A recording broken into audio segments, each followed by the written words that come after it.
So one of the things I'll be doing this year will be sharing practical guides, step-by-step procedures, processes, how to apply for these opportunities, where to find these opportunities, how to put, the documentations you need in place and all of that. We'll not be doing too much English and grammar this year. It will be practical, step by step. Now, if you run an NGO, an impact project, such as say training project for people in rural communities, not even rural community, let's say free training projects, or you have a training center, you run training projects, and you want grants to fund those training projects. Now, these are some of the organizations that you should look out for.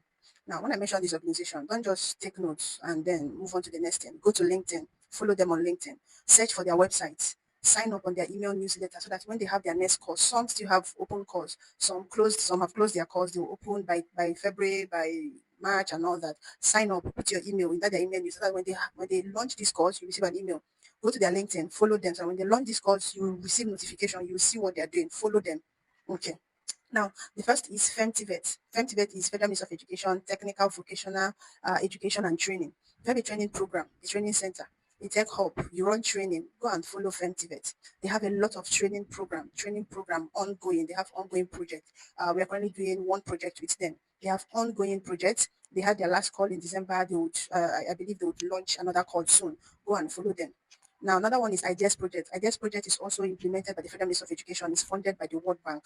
They also fund training projects. They have training areas, specifications, and all that. Go and follow them. Follow them on LinkedIn. Follow them across social media. Sign up on their website so that you see when they launch their next call. Now, another organization you should also look out for is Pin Foundation. Go to their website, sign up on their newsletter so that when they launch off application, you would receive it. Follow Pin Foundation, follow ACT Foundation, follow ACT Foundation.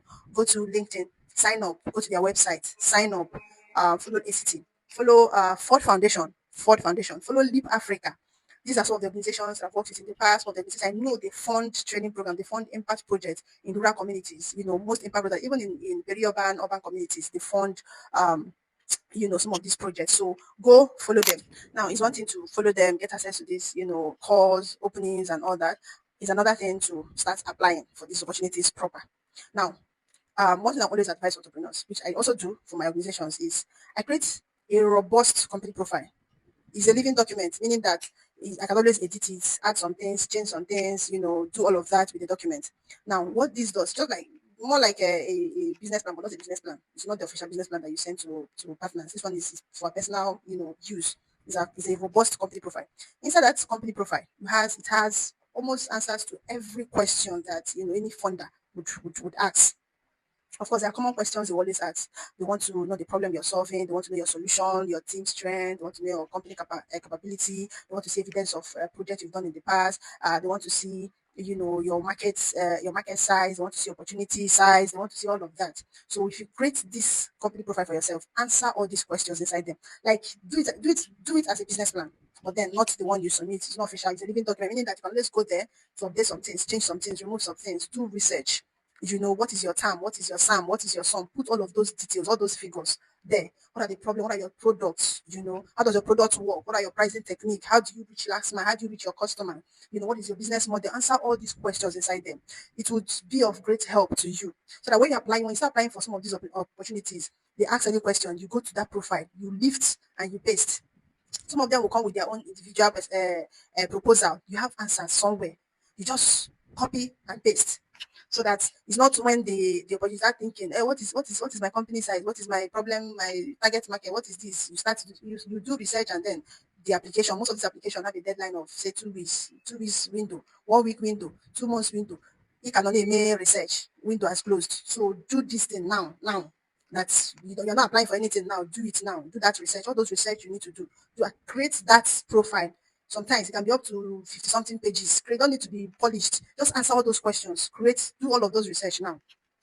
Now, for some of these applications, they would expect you to do expression of interest, complete expression of interest, a few concept notes, even the proposal. Most of those questions would be on your profile, so you lift and you transfer. Now, another thing is the documentations you would need. Most of these things, it doesn't come easy. You would need to submit a lot of documents. So you need to start now to put those documents in place. You need to start now to put those documents. And that is what I'm here to tell you. Those documents that you need. Now, for most of these applications, it's one thing to write the proposal, to fill out the concept, and another thing to now back it up with those supporting documents. And what are those supporting documents? Your CSC registration certificate, your memorandum of association, your article of association, your evidence of annual returns. Especially if you're applying for any Nigerian, it's Nigeria funded, you need to provide evidence of annual return with CSC, your tax clearance certificate, your PENCON certificate, your VAT registration, your VAT remittance certificate. You need your company profile. You need your company capability statement. You need your company organogram. You need CVs and profiles of all directors and your project team. You need a business plan, well detailed business plan. You need a financial model. You need audited financial statements. You need some will even ask you to submit bank statements. Most times they're looking at for cash flow integrity. What is cash flow integrity? They want to see if you're buying shawarma from your company account. So they'll tell you have a separate company account. Yes, you open a separate company account, and then from your company account you're buying shawarma, you are buying vegetable, you're playing naira bets 2.2/3 from your company account. So some of them want to look at for cash flow integrity. So they might ask you to submit that. Some will ask you to submit sales focus, financial plan. These are many more documents you will need to submit. So start now to prepare. You don't start preparing for opportunity when you see it and then you're applying for it. You start preparing now. So start putting this documentation in place. The compliance certificates, do you have them? Do you need to start applying for them? Your tax clearance, you need to start filing your tax, your return, your VAT. Even if your sector is not vatable, you don't pay VAT, still file it because they'll need evidence of that VAT filing. Still find it. So you need to start putting these documents, this documentation ready. If you're doing training, do you have ITF? Do you have NSITF? All of this documentation, they want to see it, and it's not easy. You need to start putting these things in place. So some funders would request for evidence of projects. If it is projects you've done in the past, or you told them you've been doing training, or you've been doing this impact project in the past, they want to see evidence. So when I tell you to record your organization activities, whether on social media or elsewhere, take pictures, take videos, take record of this. They want to see your traction, the things you've done in the past. If you have capacity to deliver on this one, so some of them will even run, an online audit. They want to see do you have track record. So those training, take pictures, share them on your official company or your official NGO page. So they will want to see. So we want to see your sales record. If they're funding you for sales or product, they want to see sales record to be sure that you're actually in business. They want to see, I've mentioned CVs and profiles of your team. They want to see your company policies, very important. Your company policies, environmental policy, social policy, grievance policy, HR policy, transport policy, finance policy, I've mentioned grievance policy, whistleblowing policy.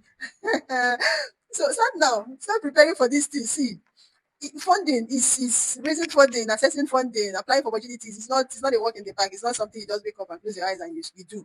It's a lot of process. So start preparing for these things. And one of the things I'll be doing this year with Mizo 8 is to also give you access to some of those templates. I've worked on a couple of these things myself. I have templates. Some of them will be free. Some of them will be paid. You pay money to buy them. So some of these templates, guides, models, Excel, all of that. I'll give you access to a couple of them. So start now. Start preparing for that opportunity you want to apply for. Thank you.